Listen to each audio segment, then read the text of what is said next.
Tout d'abord, je vais remercier le comité qui m'a permis de participer, les organisateurs qui m'ont permis de participer à cette conférence pour présenter des travaux concernant la dégradation microbienne anaérobie de la chlordécone dans des microcosmes provenant de sols de Guadeloupe. Donc c'est un travail similaire à celui qui a été présenté tout à l'heure. Et il fait intervenir l'Université de Toronto avec le laboratoire Biozone et le laboratoire Covachim auquel j'appartiens.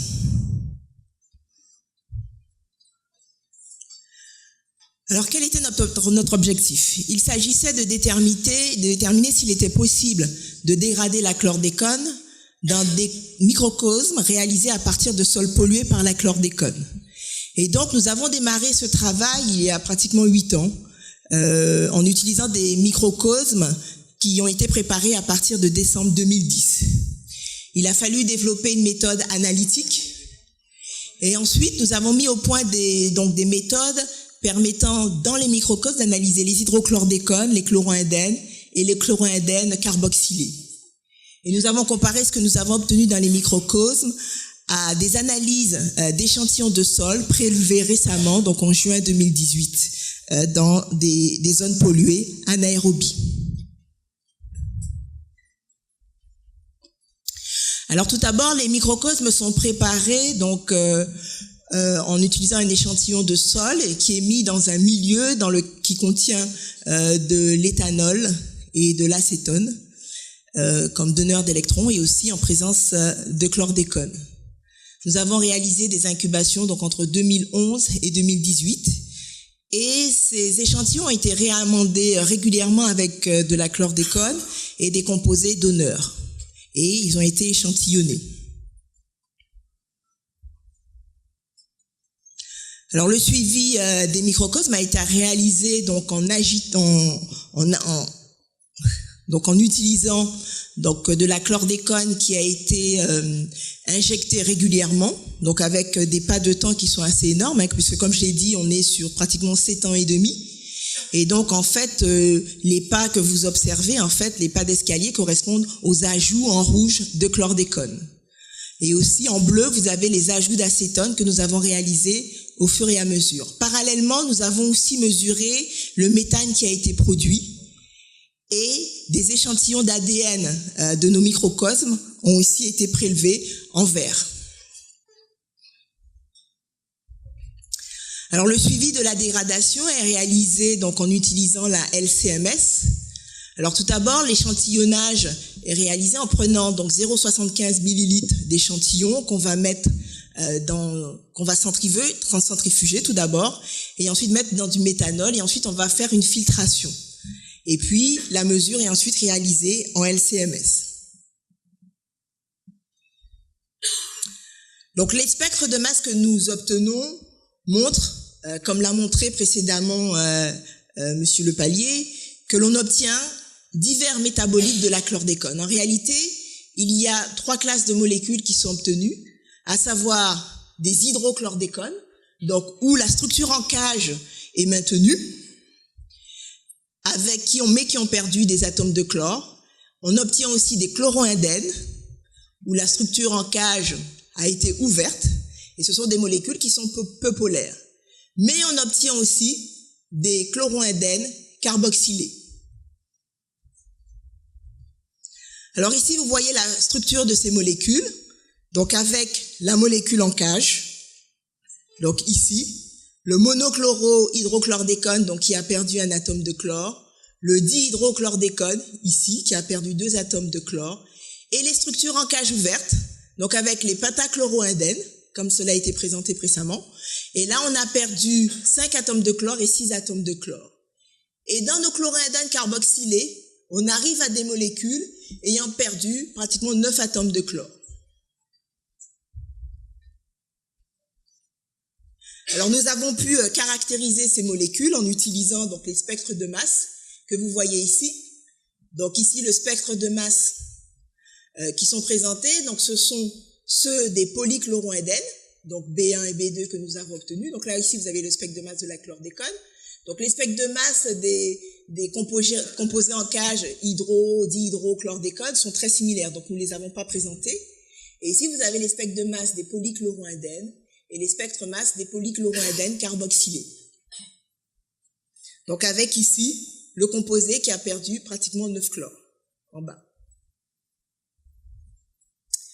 Alors donc le suivi au cours du temps est présenté, donc nous avons fait pratiquement une vingtaine de bouteilles, et ici vous pouvez voir qu'à partir de 8 mois, on observe les chloroindènes carboxylés dans nos microcauses. Et ceci lorsqu'on fait des prélèvements en phase aqueuse, excusez-moi. Lorsqu'on fait des prélèvements en phase aqueuse, donc on obtient ici ce composé chloroindène carboxylé.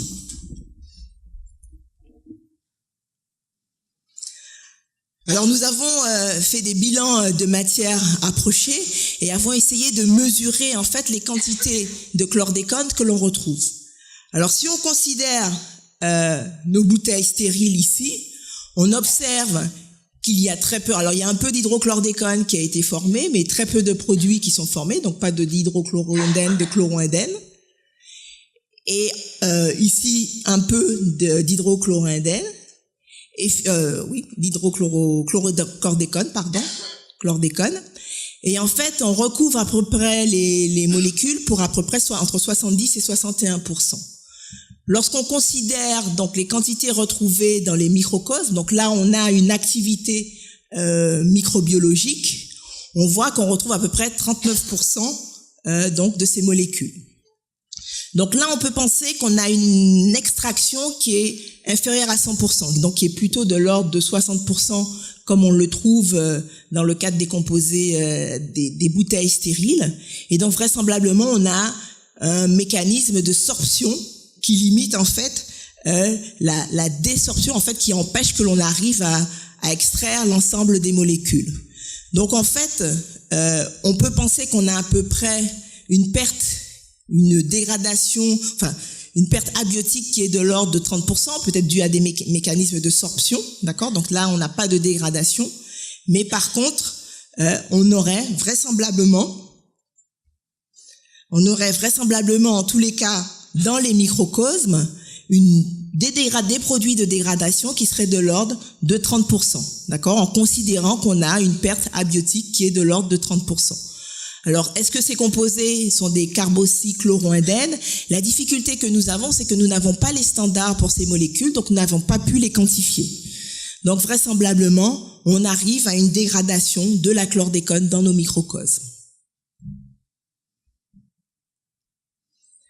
Alors, dans les échantillons de sol prélevés, donc nous avons prélevé ces échantillons dans des sols pollués, donc des bananeraies, d'accord? Donc on arrive en fait à des produits de dégradation, donc en particulier hydrochlordécone et chloroindène, qui sont de l'ordre de 8% en tous les cas dans les sols, donc, et on peut aller même à des valeurs de 24%.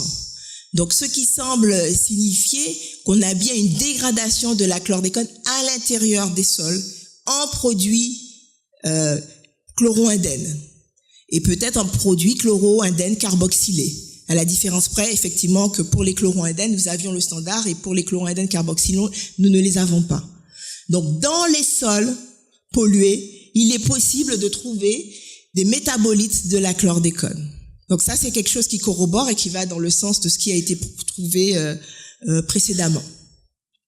Alors là aussi, nous avons aussi regardé si dans des échantillons de charbon actif qui étaient contaminés, on retrouvait ces produits. Donc on trouve plutôt de hydrochlordécone, mais très peu de chloroindène. Donc à l'intérieur des sols pollués, il y a bien des phénomènes de dégradation biologique qui se produisent, et vraisemblablement donc par les micro-organismes qui sont contenus dans les sols pollués. Alors nous avons donc ce qu'on peut voir, l'un des résultats qui est assez intéressant, c'est qu'on peut voir que finalement, on arrive donc à ces produits ici. Donc, ce sont les produits que l'on a appelés C, qui sont des produits donc carboxylés. Et donc, on peut arriver quand même à une perte de 9 atomes de chlore et avec une quantité importante de ces chloroindènes carboxylés. Donc, nous avons aussi fait des études, fait des prélèvements pour faire une étude des communautés microbiennes, une analyse des communautés microbiennes. un petit souci, voilà. Et donc nous avons pu observer les communautés qui sont majoritaires, donc ceci après plusieurs transferts réalisés et plusieurs années. Donc en fait nous avons pu observer que l'on obtient donc Pelolinea, Sporomusa et des sulfovibrio et aussi des géobactères dans nos sols, dans les microcosmes préparés à partir des sols pollués. On observe que les communautés microbiennes sont dominées par des organismes fermenteurs et acétogènes, donc ils vont consommer les donneurs d'électrons, et aussi par des méthanogènes. Alors pour le moment, on n'observe pas encore d'enrichissement d'organismes anaérobies stricts, mais tout de même, on observe quand même qu'il y a une tendance nette pour ces 3 familles de micro-organismes en fait qui apparaissent. Donc, les défis que nous avons à relever suite à ces travaux que nous avons menés longuement sont déjà d'améliorer la robustesse de l'analyse en LCMS, de la chlordécone et de ses métabolites, de poursuivre le développement de la méthode, parce qu'on s'est rendu compte que la méthode que l'on va utiliser pour avoir les composés polaires et les composés peu polaires, apolaires est complètement différente. Et donc, il faudra avoir une méthode qui permette d'avoir ces différents composés. Nous devons résoudre aussi les problèmes de sorption, puisque nous avons des phénomènes de sorption sur le sort, sur les plastiques, sur le verre, par exemple. Et aussi, une des limites que nous avions était liée à la faible solubilité pour certains composés, où lorsque nous avons recherché les chloroindènes dans les sols, donc nous avons dû réaliser une concentration pratiquement 40 fois de nos solutions de sol. On observe aussi des formations d'adduits dans le système de la LCMS, et donc la stabilisation des conditions de mesure doit être améliorée. Alors bien sûr, comme cela a déjà été dit, une des difficultés, c'est que nous n'avons pas les standards des produits de dégradation, ils ne sont pas disponibles, et dans notre cas, nous avons une faible vitesse de dégradation. Alors néanmoins, ce qu'on peut dire, c'est que on a mis en évidence l'ouverture de la cage dans des échantillons de sols prélevés, donc dans les sols contaminés. On a mis aussi en évidence qu'il est possible dans les microcosmes d'avoir une déchlorylation presque complète avec la perte de 9 atomes de chlore. Et donc, nous pensons qu'il est tout à fait possible de mettre en place une bioremédiation, par exemple par addition de substrats donneurs d'électrons en absence d'oxygène et d'obtenir une dégradation complète de la chlordécone. Un des objectifs que nous avons aussi, c'est de comprendre le rôle des organismes géobactères qui sont aussi des réducteurs de fer. Et bien sûr, l'objectif sera aussi d'avoir une meilleure compréhension du mécanisme de la formation des antennes afin d'accélérer la déchloruration. Voilà, donc je vous remercie. Je remercie surtout l'Université de Toronto qui a mis en place en fait toute la partie technique analytique, puisque c'est l'une des difficultés que nous avons, c'est l'analyse de ces composés. Et donc avec les différentes personnes qui ont participé, aussi bien à l'Université de Toronto et l'Université des Antilles. Donc des financements aussi que nous avons pu obtenir de la région Guadeloupe, par exemple, pour ce qui concerne les thèses qui ont été réalisées et sur ce sujet ou qui sont en cours. Je vous remercie de votre attention.